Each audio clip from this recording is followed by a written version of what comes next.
First day of Virginia Tech prep today, and I was impressed with the spirit, the attitude, the effort on the field, and I thought it looked like a program that's trying to accomplish something. So we're gonna celebrate that and look to just continue to stack days for the next week and a half and get ourselves ready to play a tough team. But was impressed with the focus and the energy.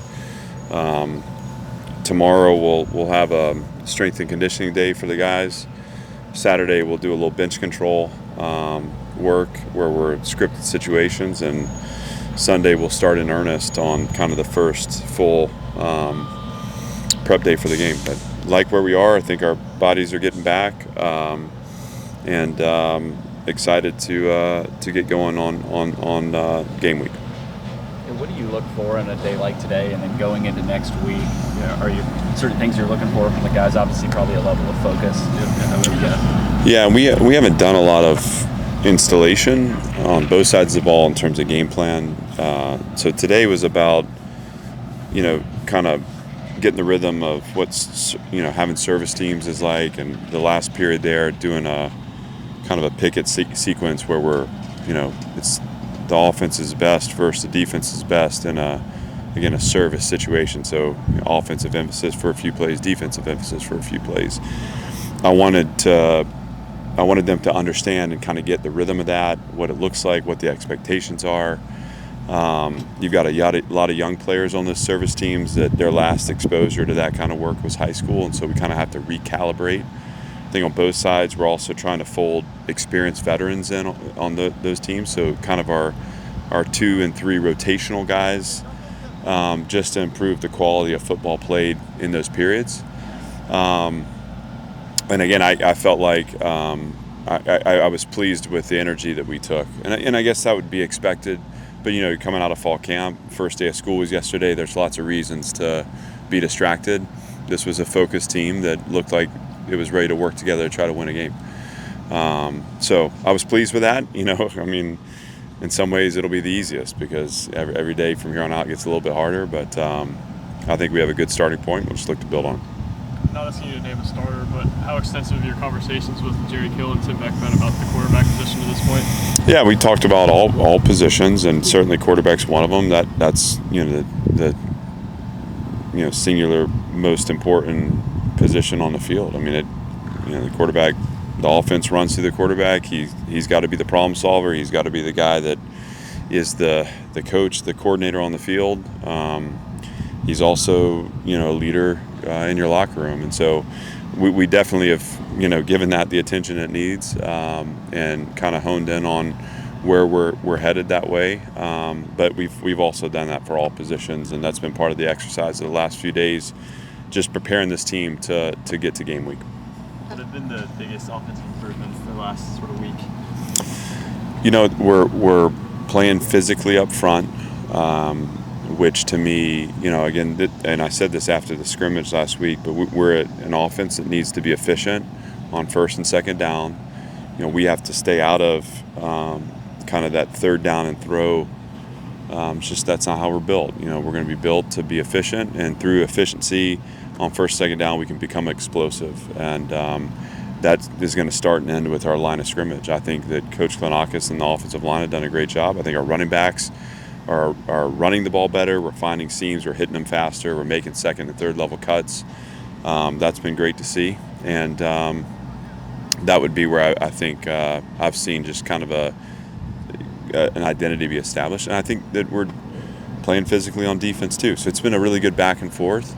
My hope is, and you always get kind of blinded in the middle of camp because you're going against each other the whole time. My hope is that we're seeing high levels of execution, intensity, and physical play on both sides of the ball. And that's preparing us again to face off against a really good opponent in Virginia Tech. Is your health situation still holding steady with injuries? It is. We held Cole Spence out today. He's going to be fine, but he's dealing with just a sprain, and it shouldn't be anything that lingers, honestly, beyond Sunday where we start our prep. But everything else, we're in good shape. I guess in the process of C.J. Taylor's position change, and kind of what you see from him there throughout the ball?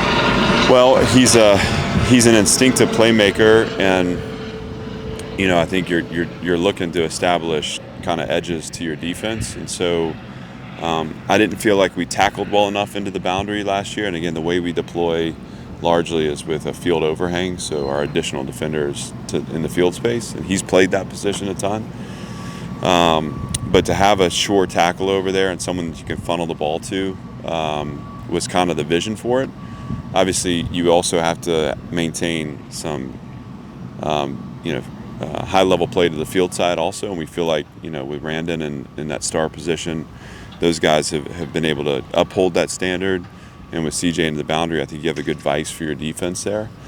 It does take time, and the biggest thing he's had to learn is at the star position you can make a mistake and it gets downed. When you're playing boundary safety, you make a mistake and it goes for a touchdown. And so, he's had to learn to go backwards. He's had to learn patience, but you still see a kind of ball hawking, instinctive tackler, straight burst to filled spaces. And that'll be hugely important for us as we look to, again, solidify the field edge, but also do a better job into the boundary, down in the ball, and playing physically. So I'm excited for him. We're going to take every day for him to get comfortable, but it's been cool to see him gain that comfort with the exposure. What stands out about Virginia Tech, and is there maybe an SEC offense you face that you maybe compare it to potentially? Yeah, I don't know. I mean, they're unique. I mean, it's obviously it all funnels through the quarterback. He's a dynamic playmaker, big physical runner that has arm strength to get the ball down the field. They're going to shift in motion and use formation to create advantages. They got a physical running game, So I mean, there's a lot there to like about that offense, and they create a lot of challenges for you defensively.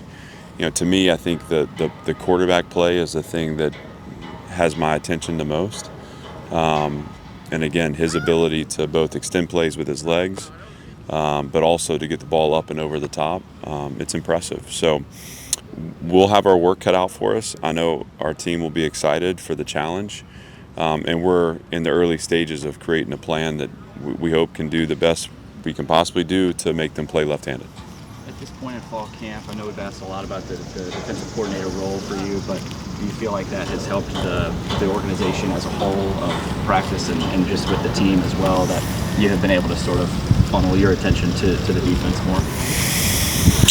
It's obviously created more for me, so there's more for me to put my attention to. I think where I've felt it's maybe strengthened us the most is just the amount of football that I'm consuming and that's funneling through me.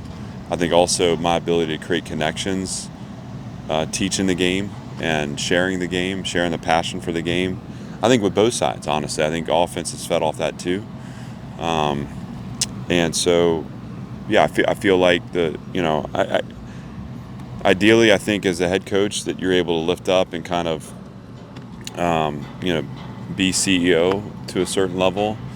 But I don't know that I would go back, I mean, I think I'm having fun because I'm in it with the guys. And, you can't ever replace that.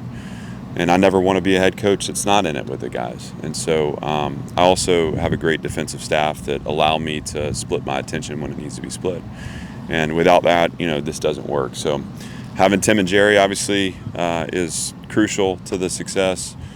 Having a defensive staff that shoulders some of the burden of the role allows me to do both, and I'm having a lot of fun with it.